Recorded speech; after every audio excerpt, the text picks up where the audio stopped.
পুরো বিশ্বটাই আমাদের।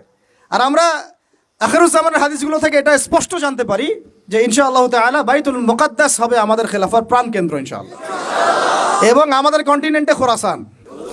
অনেকে অনেকভাবে ব্যাখ্যা করছেন, কেউ বলছেন যে এটা কায়েম করতে হবে অমুক পদ্ধতিতে, কেউ বলছেন তমুক পদ্ধতিতে, কেউ বলছেন যে শুধু দাওয়াতের মাধ্যমে, কেউ বলছেন শুধু জিহাদ, কেউ বলছেন সরাসরি শুধু কিতাল, কেউ বলছেন ডেমোক্রেসি, কেউ বলছেন ভোটাভুটি, কেউ বলছেন বুলেট, কেউ বলছেন ব্যালট।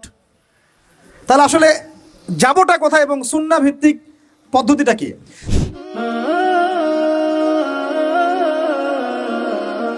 আসসালামু আলাইকুম ওয়া রাহমাতুল্লাহি ওয়া বারাকাতুহু।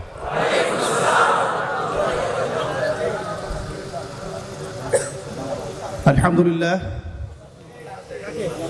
الذي هدانا لهذا وما كنا لنهتدي لولا أن هدانا الله، وصلى الله على نبينا محمد وعلى آله وأصحابه أجمعين. أعوذ بالله من الشيطان الرجيم، بسم الله الرحمن الرحيم. وقال الله عز وجل: إن الدين عند الله الإسلام، كما قال الله تعالى: ومن يبتغي غير الإسلام دينا فلن يقبل منه. وقال رسول الله صلى الله عليه وسلم: إن الله تعالى يرفع بهذا الكتاب أقواما ويضع به الآخرين. رب اشرح لي صدري ويسر لي أمري واحلل عقدة من لساني يفقه قولي. اللهم فقهنا في الدين وعلمنا التأويل. اللهم اجعلنا منهم الذين آمنوا وعملوا الصالحات وتواصوا بالحق وتواصوا بالصبر. أعوذ بكلمة الله التامات من شر ما خلق. بسم الله الذي لا يضر مع اسمه شيء في الأرض ولا في السماء وهو السميع العليم.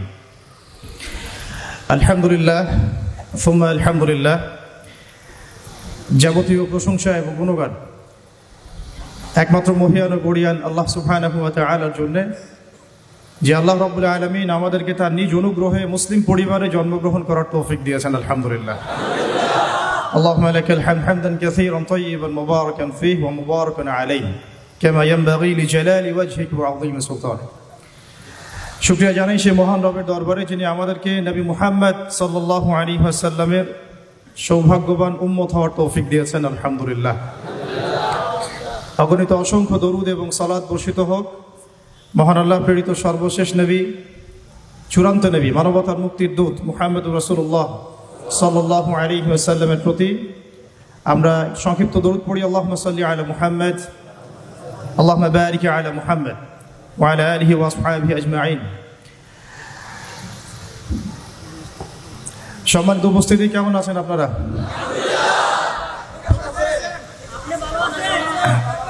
আলহামদুলিল্লাহ আলা কুল্লি হাল ওয়া ফি কুল্লি মাকান। এরকম জ্ঞান ইমানদীপ্ত এবং জ্ঞানগর্ভ পরিবেশে ভালো না থেকে কোনো উপায় নাই।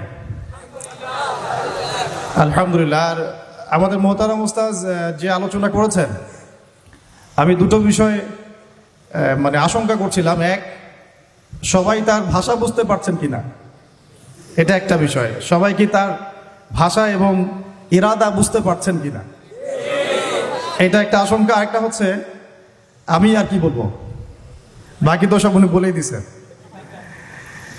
তো যেহেতু আমার সামনে এক ঝাঁক তরুণ দিদি ভাই আমার এবং হয়তো বোনরাও আছেন, তো আমি খুব লম্বা আলোচনা না করে কিছু মৌলিক কথা আপনাদের সামনে শেয়ার করতে চাই। সেটা সিরাতুন নবী সাল্লাল্লাহু আলাইহি ওয়াসাল্লামের আলোকে। আমি রিকোয়েস্ট করবো যে আপনারা মোবাইল ফোনগুলোতে একটু বেশি ব্যস্ত হবেন না, আলোচনার মূল সারমর্মর দিকে একটু ফোকাস করেন। আর যত বেশি শো অফ করতে যাব আমরা, তত বেশি আমরা রুহানিয়াত থেকে বঞ্চিত হব। ঠিক আছে? আমাদের কাজ এগুলো না, আমাদের কাজ অনেক গভীর। সেগুলো আস্তে আস্তে আমাদের সামনে ইনশাআল্লাহ দিনের আলোর মতোই পরিস্ফুটিত হবে ইনশাআল্লাহ। তো শো অফ করা বা শো ডাউন করা বা ফ্যান্টাসি, এগুলো আমাদের কাজ না। ঠিক আছে ভাই? আমার কথায় মন খারাপ করবেন না। একটু ফোনগুলোকে আমরা নিজ নিজ পকেটে রাখি, আলোচনার দিকে মনোযোগ দিই ইনশাআল্লাহ। সর্বপ্রথম একটা আয়াত থেকে আমি আলোচনা শুরু করতে চাই। আল্লাহ রাব্বুল আলামিন পবিত্র কুরআনুল কারীমের সূরাতুল আলী ইমরান এর 19 নম্বর আয়াতে বলেছেন, বা'দা আউযু বিল্লাহি মিনাশ শাইতানির রাজীম, ইন্নাদ দীনা ইনদাল্লাহিল ইসলাম, ইন্নাদ দীনা ইনদাল্লাহিল ইসলাম। আল্লাহ রাব্বুল আলামিন বলেছেন যে আল্লাহ পাকের কাছে একমাত্র মনোনীত দিন হচ্ছে ইসলাম। আমি জানি আরেকটা আপনারা সবাই জানেন, আমরা পৃথিবীতে এসেছি, কেউ 60-70-100 বছর হয়তো বাঁচবো, কেউ কম বা আরও বেশি, কিন্তু এক সময় আমাদেরকে চলে যেতে হবে। এই যে রুহের জগৎ, দুনিয়ার জগৎ, কবর, হাসর, মিজান, পুলসিরাত, জান্নাত, জাহান্নাম, এই যে পুরো সিলসিলা, এর মধ্যে সবচেয়ে ইম্পর্টেন্ট জায়গা কোনটা আপনারা বলেন? কর্মক্ষেত্র হচ্ছে দুনিয়া, এবং পরীক্ষার জায়গা কোনটা বলেন? এবং এরপরে পরকালীন সফরের ক্ষেত্রে সবচেয়ে গুরুত্বপূর্ণ জায়গা কোনটা বলেন? কয়টা প্রশ্ন হবে? 3টা নিয়ে আলাদা আলাদা লেকচার দরকার। আমি একটা প্রশ্ন শুধু বলছি, মা দিনুক, মা দিনুক। এই দিনের প্রকৃত ব্যাখ্যা আজকে বাংলার মানুষ বুঝতে ব্যর্থ। এই দিনের প্রকৃত ব্যাখ্যা আজকে আমাদের সবার আগে বুঝতে হবে, তারপরে আমরা এই আলোচনায় যাব যে দিন আমরা কায়েম করব কিভাবে। দুটো বিষয়, দিন কি, এর আসলে মৌলিক ব্যাখ্যাটা কি, এবং এটা কায়েমের পথ ও পদ্ধতি কি, সুন্নাহ কি, এই বিষয়গুলো আমাদের সবার কনসেপ্ট ক্লিয়ার না থাকলে আমরা অনেক সময় নেক্সট সুরতেও ধোঁকা খেতে পারি। মাদিনুকা প্রশ্ন সবচেয়ে কঠিন। উসমান রাদিয়াল্লাহু আনহুর কথা আপনারা জানেন, তিনি কবরের সামনে গেলে কান্নাকাটি করতেন, এখানে যে পার পেয়ে যাবে ইনশাআল্লাহ সে জান্নাতে যাবে। এখানকার মৌলিক প্রশ্নের একটা হচ্ছে মাদিনুক, তোমার দিন কি? আল্লাহ রাব্বুল আলামিন বলে দিচ্ছেন, ইন্না দীনা ইনদাল্লাহিল ইসলাম, আমার কাছে নিঃসন্দেহে একটাই মনোনীত জীবন ব্যবস্থার নাম হলো ইসলাম। দিন শব্দটাকে বাংলাদেশের 90% মানুষ বোঝে ধর্ম অর্থে। দিন শব্দটাকে বাংলাদেশের ম্যাক্সিমাম মানুষ বোঝে ধর্ম অর্থে, অথচ এটা যে শুধু একটা কৃষ্টি কালচার ধর্ম না, বরং এটা একটা পুরো কমপ্লিট কোড অফ লাইফ, এই কনসেপ্টটা বুঝতে পারে না। আপনার জীবন ব্যবস্থার মধ্যে বেসিক্যালি 2টা বিষয় থাকে, একটু মনোযোগ ধরে রাখবেন। একটা হচ্ছে আপনার ধর্মীয় জীবন, একটা হচ্ছে আপনার বৈষয়িক জীবন। আমি কি বুঝাতে পারছি ভাই? একটা আপনার ধর্মীয় জীবন, একটা আপনার বৈষয়িক জীবন। ধর্মীয় জীবন অর্থ কি? মানে আমার সালাত, আমার সওম, হজ, উমরা, তাসবিহ, তাহলিল, জিকির, আজগার, তিলাওয়াত ইত্যাদি ইত্যাদি ইত্যাদি, এগুলো হচ্ছে আমাদের ধর্মীয় জীবন। তো এই ধর্মীয় জীবনে আমরা পবিত্র কোরআন এবং সুন্নাহ মেনে চলবো কিনা? ইনশাআল্লাহ, এই কনসেপ্ট সবার ক্লিয়ার। আরেকটা জীবন আছে আমাদের, সেটা হচ্ছে আমাদের এই যে সাংস্কৃতিক জীবন, শিক্ষা জীবন, অর্থনৈতিক জীবন, রাজনৈতিক জীবন, পারিবারিক জীবন এবং গ্লোবাল অ্যাফেয়ার্স। এই জীবনটাকে আমরা বলি বৈষয়িক জীবন। কি জীবন? তো এই বৈষয়িক জীবনটাতে ইসলাম মানতে আমাদের দেশের বেশিরভাগ মানুষের অ্যালার্জি আছে, এবং যতক্ষণ পর্যন্ত আমরা ধর্মীয় এবং বৈষয়িক উভয় জীবনে ইসলামকে মানতে পারছি না, পরিপূর্ণ মুসলমান হতে পারি নাই। আমরা মুখে লা ইলাহা ইল্লাল্লাহ বললেও আমরা কিন্তু আবু জেহেল মার্কা মুসলমান হয়ে থাকবো। তো আসুন এখান থেকে আপনাদেরকে 3টা বিষয় আমি একটু বোঝানোর চেষ্টা করি। 1 নাম্বার, আমার খুব ক্ষুদ্র জ্ঞানে আমি একটা বিষয় অবজার্ভ করেছি যে পুরো ওয়ার্ল্ডে এখন মানুষ বেসিক্যালি এই দিন শব্দকে কেন্দ্র করে 3টা ভাগে ভাগ হয়ে গেছে। কয়টা ভাগে ভাই? 1 নাম্বার হচ্ছে এমন কিছু মানুষ, এমন এক শ্রেণীর মানুষ যারা অবশ্য সংখ্যাগরিষ্ঠ, যারা ধর্মীয় জীবন, বৈষয়িক জীবন কোনো জীবনেই ইসলামকে মানে না, দিনকে মানে না। না ধর্মীয় জীবনে ইসলামকে মানে, না আল্লাহকে মানে, রাসূলকে মানে, আর না বৈষয়িক জীবনে আল্লাহ, রাসূল, ইসলামকে মানে। এই শ্রেণীটার সংখ্যা বিশ্বে বেশি, পুরো পশ্চিমা সভ্যতা এর মধ্যে অন্তর্ভুক্ত, ইল্লা মাশাআল্লাহ। যেই পশ্চিমাদেরকে আমরা এখন আমাদের মাথার উপরে উঠিয়ে নিয়েছি, ঠিক আছে, ওই যে বনু ইসরাইল তো নাজাত পাওয়ার 40 দিন পর বাছুর পূজা শুরু করেছিল, আমরা তার আগে শুরু করেছি আর কি। ওরা করেছিল বাছুর পূজা, আমরা করছি পশ্চিমা পূজা। তো এই পশ্চিমাদের আদর্শ হচ্ছে তারা ধর্মীয় জীবনেও আল্লাহর অস্তিত্ব স্বীকার করেন না, এবং বৈষয়িক জীবনেও তারা আল্লাহকে স্বীকার করেন না। এটা একটা গডলেস ওয়ার্ল্ড। গড শব্দটা ওদের ভাষায় বললাম। এদের কিছু লেসপেন্সার বাংলাদেশের মাটিতেও আছে, যাদেরকে আমরা বলি নাস্তিক এবং মুরতাদ। যত নাস্তিক মুরতাদ আছে সবই এই আকীদাভুক্ত। তারা না বৈষয়িক জীবন আল্লাহকে মানে, আর না ধর্মীয় জীবন আল্লাহকে মানে। তাদের কালিমার আসলে এই পুরো জুমলার মধ্যে ওদের শব্দ 2টা, একটা হচ্ছে লা, একটা হচ্ছে ইলাহা। নাস্তিকদের কালিমা কি? শুধু লা ইলাহা, কোনো ইলাহ নাই, নাউযুবিল্লাহ। আর আমাদের পুরা জুমলায় 4টা শব্দ চলে আসে, লা ইলাহা ইল্লাল্লাহ। একটু আগে আপনারা বললেন, নাস্তিকদের মধ্যে শুধু এতটুকু আছে, লা ইলাহা, কোনো ইলাহ নাই, নাউযুবিল্লাহি মিন যালিক। তো এই হচ্ছে একটা শ্রেণী যারা দিনের ব্যাখ্যাকে এইভাবে বুঝেছে যে বৈষয়িক জীবনেও তারা দিনকে মানে না, এবং ধর্মীয় জীবনেও আল্লাহর অস্তিত্বকে স্বীকার করে না। এবং এরাই বাংলাদেশের মধ্যে যত নাস্তিকতা এবং মুরতাদ এবং এই সংস্কৃতি চালু করেছে এরাই। এটা একটা শ্রেণী। দ্বিতীয় শ্রেণী হচ্ছে তারা যারা খুব ডেঞ্জারাস। এরা খুবই ডেঞ্জারাস, কারণ এদেরকে নিয়ে আমাদের সমস্যা বেশি। কারণ নাস্তিকরা তাদের অবস্থানে স্পষ্ট, তারা ইসলামকে মানে না। কিন্তু দ্বিতীয় শ্রেণী যারা, তারা আমাদের সাথেই চলাফেরা করে, আমাদের পাশেই সালাত আদায় করে এবং পুরো কালিমাটাই পড়ে লা ইলাহা ইল্লাল্লাহ, কখনো কখনো মুহাম্মদুর রাসূলুল্লাহ বলে। কিন্তু ধর্মীয় জীবনে তারা কোনো কোনো ক্ষেত্রে আল্লাহকে মানলেও, ইসলামকে মানলেও, নামাজ রোজা হজ জাকাত ইত্যাদি করলেও বৈষয়িক জীবনে অর্থাৎ আপনার সাংস্কৃতিক জীবনে, অর্থনৈতিক জীবনে এবং স্পেশালি রাজনৈতিক জীবনে তারা ইসলামকে 5 পয়সা মূল্যায়ন করতে চান না। এবং এই পুরো শ্রেণীটা বাংলাদেশে যত রাম বাম প্রগতিশীল সুশীল বুদ্ধিজীবী আর সেকুলার আছে সব এই শ্রেণীভুক্ত, ইল্লা মাশাআল্লাহ, কিছু মানুষকে বাদ রাখলাম। দ্বিতীয় শ্রেণীটা আমাদের জন্য সবচেয়ে বেশি ডেঞ্জারাস এই কারণে, কারণ প্রথম শ্রেণীটা আমাদেরকে সরাসরি ওই যে জঙ্গি মৌলবাদী সব বলে না। এই দ্বিতীয় শ্রেণীর যারা, তারা আমাদেরকে অর্থাৎ তৃতীয় শ্রেণীর মানুষকে, যেটা আমি এখন আলোচনা করি নাই, তাদেরকে বলে যে তারা হচ্ছে ধর্মান্ধ, তারা হচ্ছে মৌলবাদী, তারা হচ্ছে ইত্যাদি সন্ত্রাসী, তারা হচ্ছে উগ্রপন্থী, তারা হচ্ছে কি বলবো, হ্যাঁ বলেন, এই শব্দগুলো তারা প্রয়োগ করে এই দ্বিতীয় শ্রেণীর মানুষটা। অথচ তারা কিন্তু আমাদের সমাজেই চলাফেরা করে, আমাদের সাথেই নামাজ পড়ে, জুমার নামাজেও আসে, মারা গেলে জানাজাও পড়ানো হয়। তারা নামাজ রোজা হজ জাকাতও করে, মাঝে মাঝে হজ উমরা বছর বছর করে। এবং আমরা মাঝে মাঝে দেখি যে তারা মদিনায় বসে 20 টাকার নামাজ পড়তেছে 9 মিনিটে। তো এই পুরো সেকুলার সোসাইটি কিন্তু দিন শব্দের ব্যাখ্যা নিয়েছে একটা ধর্মের রূপে, কৃষ্টি কালচার রূপে, এটাকে জীবন ব্যবস্থা রূপে তারা নেয় নাই। আমার কথা কি বুঝতে অসুবিধা হচ্ছে? আচ্ছা, আর এর বাইরে যারা আছে তৃতীয় শ্রেণীর মানুষ, তারা দিনের পরিপূর্ণ ব্যাখ্যা গ্রহণ করতে সক্ষম হয়েছে আলহামদুলিল্লাহ। তারাই এই পৃথিবীতে গোরাবা এবং ইনশাআল্লাহ ফাতুবা লিল গোরাবা। তারা হচ্ছে এই পৃথিবীতে গোরাবা, এই কারণে তাদেরকে মানুষ খুব একটা মূল্যায়ন করছে না। এই তৃতীয় শ্রেণীর মানুষ হচ্ছে গুটি কয়েক কিছু মানুষ এই পৃথিবীতে, বাংলাদেশেও এবং সারা ওয়ার্ল্ডে। তারা ধর্মীয় জীবনেও এক আল্লাহর তাওহীদ ছাড়া কিছুই বোঝে না, এবং বৈষয়িক জীবনে অর্থাৎ আপনার সংস্কৃতি, আপনার অর্থনীতি, রাজনীতি, পারিবারিক নীতি, শিক্ষানীতি, এই নীতিগুলোতে ইসলাম অর্থাৎ কোরআন এবং সুন্নাহ ব্যতীত অন্য কোনো দর্শনের তারা ধার ধারে না। তো দিন শব্দকে কেন্দ্র করে এইভাবে মানুষ 3 ভাগে ভাগ হয়ে গেছে। এখন আপনারা কোন দলে থাকতে চান? থাকতে হলে এখন অনেক অপবাদ সহ্য করতে হবে, অনেক ট্যাগ আপনার গায়ে লাগতে পারে এবং অনেকে আপনার দিকে বাঁকা চোখে তাকাবে, কিন্তু বিশ্বাস করেন এটাই হচ্ছে নাজাতের একমাত্র পথ। কেন? আল্লাহ পাক এই সূরার, এই আল ইমরান সূরারই 85 নম্বর আয়াতে গিয়ে বলেছেন যে ওয়ামান ইয়াবতাগি গায়রাল ইসলামি দীনান ফালান ইউকবালা মিন। যারা মাদ্রাসার দেয়ালে হেঁটেছে, মানে দরজায় হেঁটেছে বা দরজার সামনে দাঁড়িয়েছে কখনো, তারাও এই আয়াতের অর্থ ভালো করে জানে।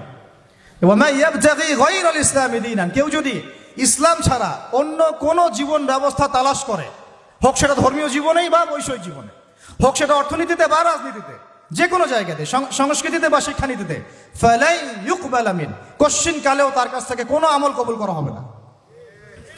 এটা আল্লাহ পাকের একদম স্ট্রেট ফরওয়ার্ড স্টেটমেন্ট।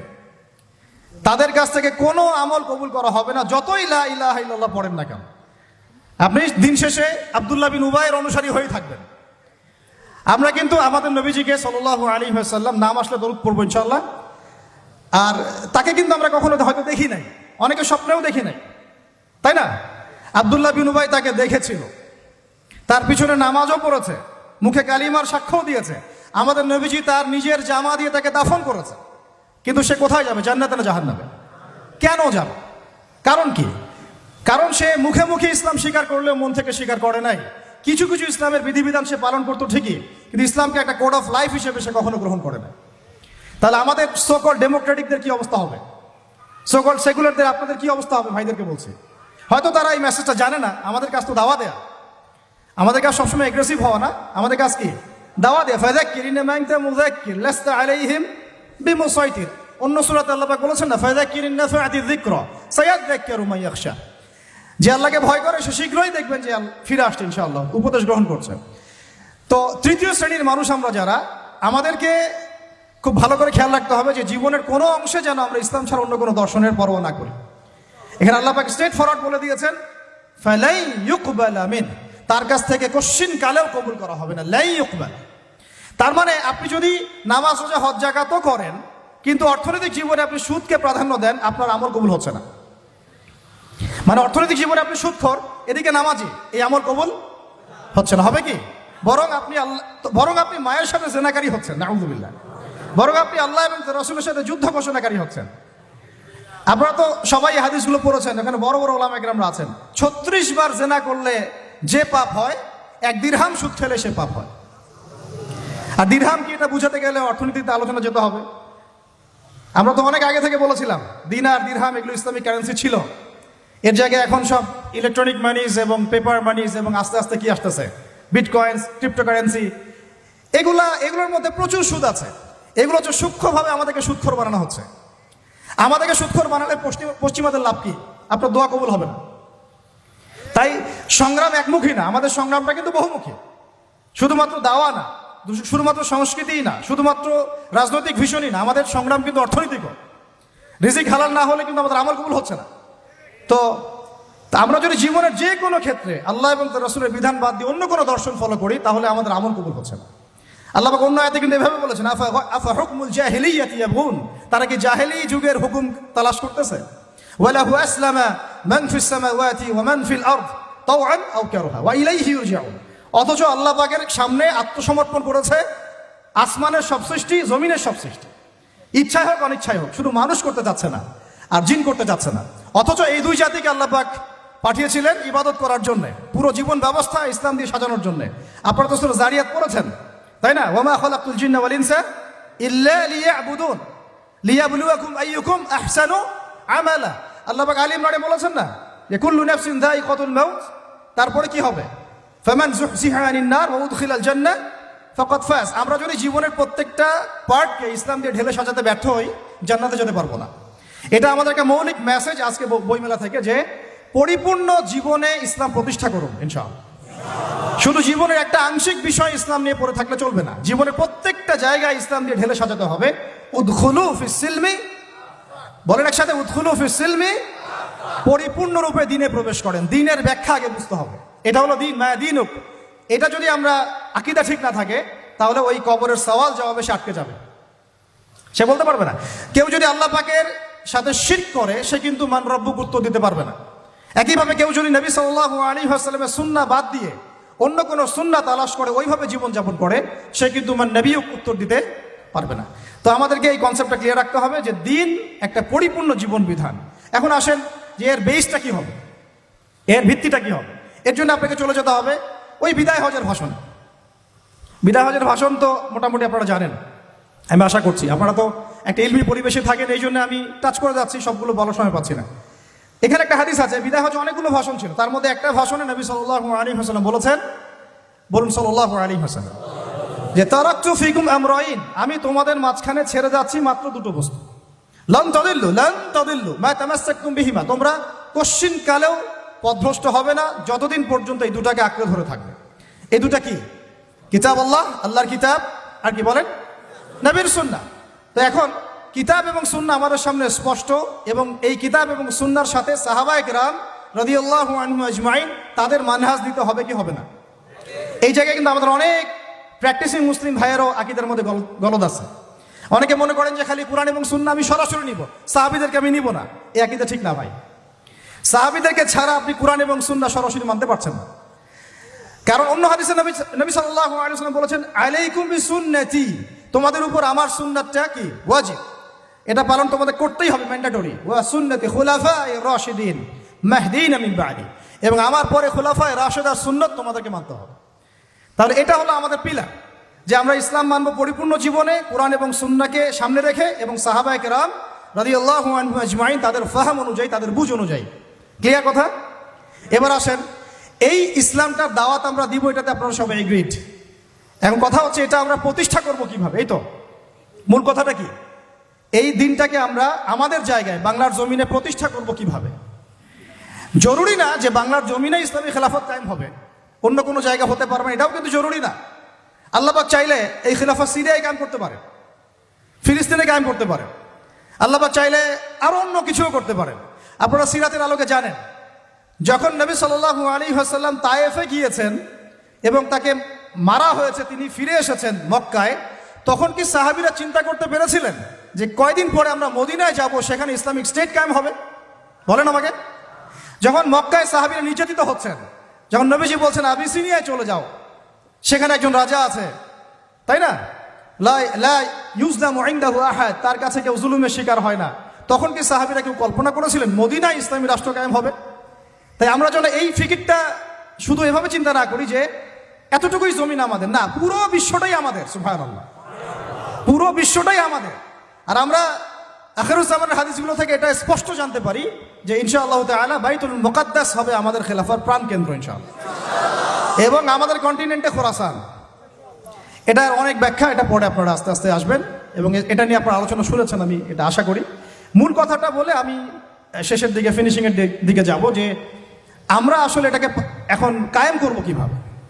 এই প্রশ্নটা কি গুরুত্বপূর্ণ না গুরুত্বপূর্ণ না? অনেকে অনেকভাবে ব্যাখ্যা করছেন। কেউ বলছেন যে এটা কায়েম করতে হবে অমুক পদ্ধতিতে, কেউ বলছেন তমুক পদ্ধতিতে, কেউ বলছেন যে শুধু দাওয়াতের মাধ্যমে, কেউ বলছেন শুধু জিহাদ, কেউ বলছেন সরাসরি শুধু কিতাল, কেউ বলছেন ডেমোক্রেসি, কেউ বলছেন ভোটাভুটি, কেউ বলছেন বুলেট, কেউ বলছেন ব্যালট। তাহলে আসলে যাবোটা কোথায় এবং সুন্নাহ ভিত্তিক পদ্ধতিটা কি? এটার উত্তর দেওয়ার আগে আমি একটা প্রশ্ন করি আপনাদেরকে। আমাকে আপনারা বলেন যে দিন কায়েম করাটা কি ইবাদত না এটা একটা দুনিয়াবি কাজ? বলেন। আচ্ছা, এখন আমাকে বলেন যে ইবাদত কবুল হওয়ার শর্ত কয়টা? বলেন বলেন। দুইটা বা তিনটা? ঠিক আছে তো ভাই, বলেন, সাহস করেন। দুইটা বা তিনটা, তাই না? প্রথমটা হচ্ছে আল্লাহ পাকের সন্তুষ্টির জন্য হতে হবে। তাহলে আমরা দিন কায়েম করতে গেলে কার সন্তুষ্টি থাকবে আমাদের মাথায়? শুধু এক আল্লাহকে রাজি খুশি করার জন্য দিন কায়েমের চেষ্টা করা, শুধু এক আল্লাহর সন্তুষ্টির জন্য, অন্য কাউকে দেখানোর জন্য না, অন্য কাউকে শোনানোর জন্য না, বা গনিমত পাওয়ার জন্য না, শুধু আমার ক্ষমতা দখল করার জন্য না, শুধু এক আল্লাহকে রাজি খুশি করার জন্য আমার দিন কায়েমের মুভমেন্ট থাকবে। এই জায়গায় কিন্তু অনেকের ইখলাস নষ্ট হয়ে যায়, আন্দোলন ব্যর্থ হয়ে যায়। আমাকে বলেন যে এখন এতদিন যা হলো, এখন যা হচ্ছে, ভবিষ্যতে যা হবে, এখানে পুরো সিস্টেমটার মধ্যে ইখলাস কি এটা ছিল যে আল্লাহর জমিনে আল্লাহর তাওহীদ কায়েম করা? এখন আপনারা বুঝতে পারতেছেন। প্রথম দিন আমরা স্ট্যাটাস দিয়েছিলাম যে পশ্চিমার কোনো সেবাদাসকে আমরা গ্রহণ করব না। এখন আস্তে আস্তে সব বুঝতে পারবেন, কেবল তো শুরু, দেখেন সামনে কি হয়। শোনেন, এই উসুলটা মাথায় রাখেন। যখন একটা কওম জুলুম করতে থাকে, যখন একটা কওম জুলুমের উপর জুলুম করতে থাকে, আল্লাহ পাক তার উপরে আরো বড় জালেম চাপায় দেন। এরপরে যখন এই কওমটা মাজলুম হয়ে যায়, আল্লাহকে ডাকতে থাকে, আল্লাহর কাছে আত্মসমর্পণ করে, তখন আল্লাহ পাক তার জন্য ওই ফেরাউন থেকে নিষ্কৃতির জন্য মুসা আলাইহিস সালামের মতো মানুষকে পাঠান। এরপর তারা মুক্তির পথে যায়। আবার যখন এই কওম ওই ফেরাউনের কবল থেকে নাজাত পেয়ে বনু ইসরাইলের উদ্ধত আচরণ শুরু করে, তখন আরো বড় জালেমকে আল্লাহ চাপায় দেন। আমরা যেন এই ভুল করতে না যাই, আমরা যেন এই ভুলটা না করি। আল্লাহ পাক যদি আমাদেরকে ফেরাউনের কবল থেকে নাজাত দিয়ে থাকেন, আমরা যেন উদ্ধত বনু ইসরাইল না হয়ে যাই। এটা আমার খুব হৃদয়ের ভিতর থেকে একটা আকুতি আর কি। তো মূল কথায় আসি যে আল্লাহ পাকের সন্তুষ্টি হবে আমার উদ্দেশ্য, ইখলাস ঠিক রাখতে হবে প্রত্যেকটা কাজে। আপনারা বইমেলায় কেন এসেছেন? আল্লাহকে রাজি খুশি করার জন্য। আমি কেন কথা বলছি? আল্লাহকে রাজি খুশি করার জন্য। আমরা ওস্তাদকে শ্রদ্ধা সম্মান কেন করি? আল্লাহকে রাজি খুশি করার জন্য। নাকি ওস্তাদ আপনাকে প্রশংসা করবেন সেজন্য, নাকি এখানে আপনি কোনো স্বার্থ পাবেন সেজন্য? শুধু এক আল্লাহকে রাজি খুশি করার জন্য যখন আমরা সবাই কাজ করব, দেখবেন অটোমেটিক্যালি তাওহীদ প্রতিষ্ঠা হয়ে গেছে ইনশাআল্লাহ। আপনারা যখন সিরাত পড়বেন দেখবেন খায়বার যুদ্ধের পরে মদিনা ফেরার পথে আরো দুই একটা যুদ্ধ হয়েছে। ওই দুই একটা যুদ্ধের মধ্যে কিছু ইহুদি ওত পেতে আক্রমণের চেষ্টা করেছিল। সেখানে নবী সাল্লাল্লাহু আলাইহি ওয়াসাল্লামের একজন খাদেম ছিল। সেই খাদেম তীরবিদ্ধ হয়। সাহাবীরা বলতে লাগলো যে মাশাআল্লাহ, এ তো পুরো জান্নাতে চলে যাবে। নবী সাল্লাল্লাহু আলাইহি ওয়াসাল্লামের খাদেম ছিল, তীরবিদ্ধ হয়ে শহীদ হলো। নবীজি বলছেন না, সাল্লাল্লাহু আলাইহি ওয়াসাল্লাম বলছেন না, বরং আমি দেখছি তাকে জাহান্নামের আগুনে জ্বলতে। বলেন আউযুবিল্লাহ। সাহাবীরা অবাক হয়ে জিজ্ঞাসা করলেন, কি কারণ ইয়া রাসূলুল্লাহ?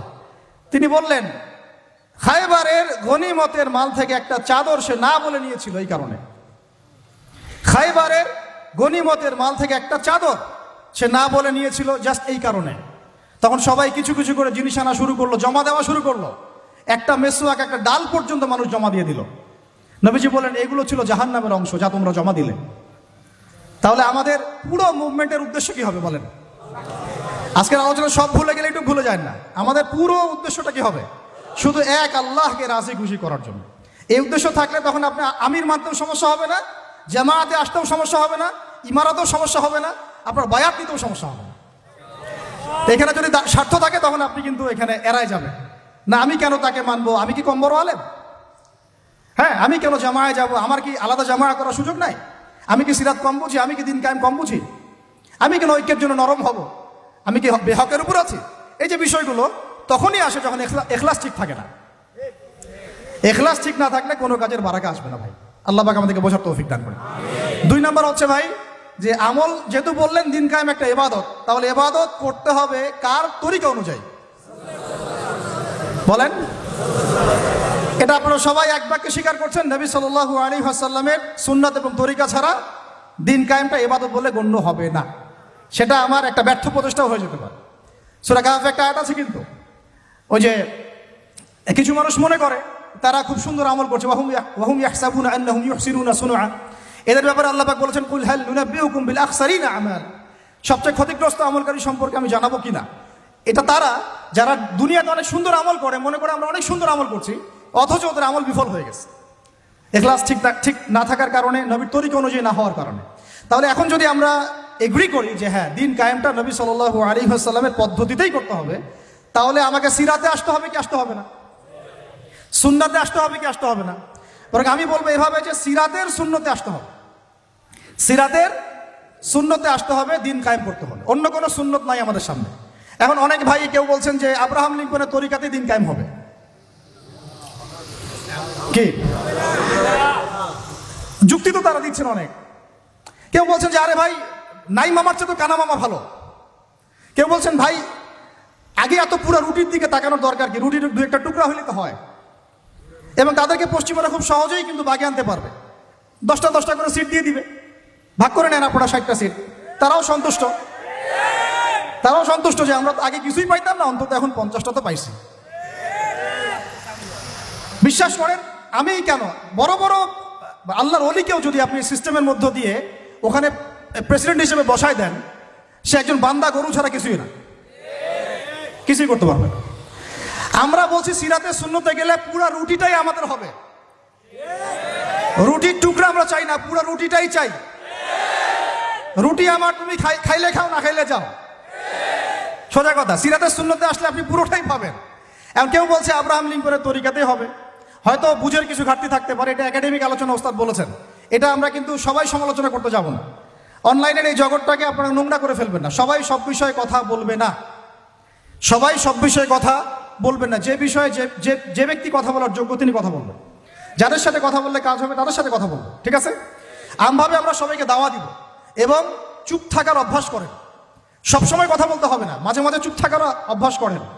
আমাদের একজন বরেণ্য ওস্তাদ তিনি বলেন যে মুতাকাল্লিম হওয়ার যে খায়েশ, এটা একটা হৃদয়ের কলবের একটা রোগ। একটা মুতাকাল্লিম হওয়ার যে খায়েশ মানুষের মধ্যে থাকে যে আমাকে সব বিষয়ে কথা বলতে হবে, এটা অন্তরের একটা রোগের নাম। তো এটা যদি একটা ইবাদত হয় তাহলে সিরাতের সুন্নতে আসতে হবে, আমরা এগ্রিত, ঠিক আছে? এখন তৃতীয় কথা হচ্ছে, 3 নম্বর শর্তটা আরো ডেঞ্জারাস, সেটা হচ্ছে রিজিক হালাল হতে হবে। রিজিক, এই জায়গায় সবাই একটু ফিকির করেন, দেখেন একটু আপনারা আপনাদের রিজিকগুলোকে দেখেন যে কতজনের রিজিক 100% হালাল আছে। এগুলো আমাদের কিন্তু প্র্যাকটিক্যাল কথা, আমরা কিছু খালি তাত্ত্বিক কথা বলে চলে যাবো এমন না, প্র্যাকটিক্যালি ইমপ্লিমেন্টটা বেশি জরুরি। এখন আমি খুবই স্বপ্ন দেখছি, আমরা সবাই স্বপ্ন দেখছি যে আপনাদেরকে দিয়ে হবে ইনশাআল্লাহ।